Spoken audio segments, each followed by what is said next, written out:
আসসালামু আলাইকুম। গর্ভাবস্থায় কিছু মেডিসিন বাচ্চার জন্য ক্ষতি হতে পারে। এগুলো জন্মগত ত্রুটি, অকাল প্রসব, গর্ভপাত, বৃদ্ধির সমস্যা বা অন্যান্য জটিলতার সৃষ্টি করতে পারে।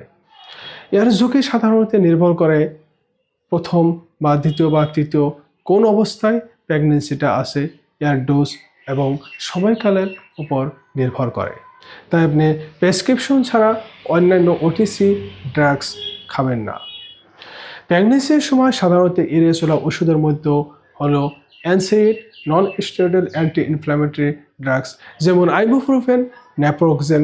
বিশেষ করে 20 সপ্তাহ পর এগুলো আপনি খাওয়াটা এড়িয়ে চলুন। এতে ব্রণের হার্ট, কিডনির সমস্যা এবং অ্যামনিওটিক ফ্লুইডের পরিমাণটা কমে যায়। আর আপনি হাই ডোজ অ্যাসপিরিন এড়িয়ে চলুন।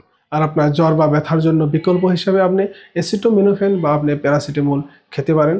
তবে হাই ডোজ এবং বেশি ব্যবহারের থেকে আপনি বিরত থাকুন। কিছু অ্যান্টিবায়োটিক যেমন টেট্রাসাইক্লিন, ডক্সিসাইক্লিন, মিনোসাইক্লিন এগুলো আপনি এড়িয়ে চলুন, বিশেষ করে প্রথম ও দ্বিতীয় ট্রাইমেস্টারে।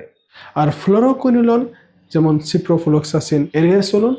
তারপর স্ট্রেপ্টোমাইসিন এগুলো আপনি এড়িয়ে চলুন। এগুলো ভ্রূণর দাঁতের পরিবর্তন, জয়েন্টের উপরে প্রভাব, হাড়ের উপরে প্রভাব ঝুঁকিটা অনেক বাড়ায়।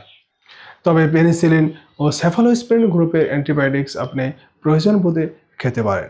এছাড়াও রক্তচাপ ও হার্টের মেডিসিন যেমন এসি ইনহিবিটরস, লসারটান, বালসারটান সম্পূর্ণভাবে নিষিদ্ধ। এতে ভ্রূণের কিডনির সমস্যা ও মাথার খুলির ত্রুটি হতে পারে। এছাড়া রক্ত পাতলকারী ওষুধ যেমন অরফারিন আপনি এড়িয়ে চলুন। এছাড়া আরও অন্যান্য ওষুধ আছে যেগুলো আপনার ভ্রূণের জন্য ক্ষতিকর। তাই আপনার ডাক্তারের পরামর্শ অনুযায়ী আপনি ওষুধ খান। আশা করি সবাই ভালো থাকুন, সুস্থ থাকুন। নেক্সট ভিডিওতে আবার দেখা হবে। আজকের জন্য বিদায় নিচ্ছি। ধন্যবাদ।